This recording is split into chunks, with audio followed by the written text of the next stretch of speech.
Let's talk about the types of posts. We already talked about memes, videos, that kind of thing. But let's talk about the hierarchy of posts from lowest to highest weight. Links. If you post a link, it's the lowest weight because you're taking people off the social media platform.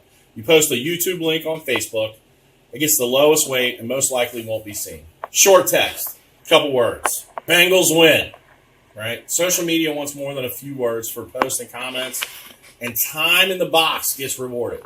So focus on 7 words plus with your post at a minimum. Photos with long text. Instagram and LinkedIn like photos more than other platforms, but so will Facebook if you post a photo or a meme and you have long text. Long text by itself, again, it goes back to time in the box. This is the amount of time you're on your phone or on your PC on social media hammering out a post. The more time in the box, not copy and pasting from somewhere else, but writing on the platform, it's going to have more opportunity to have weight.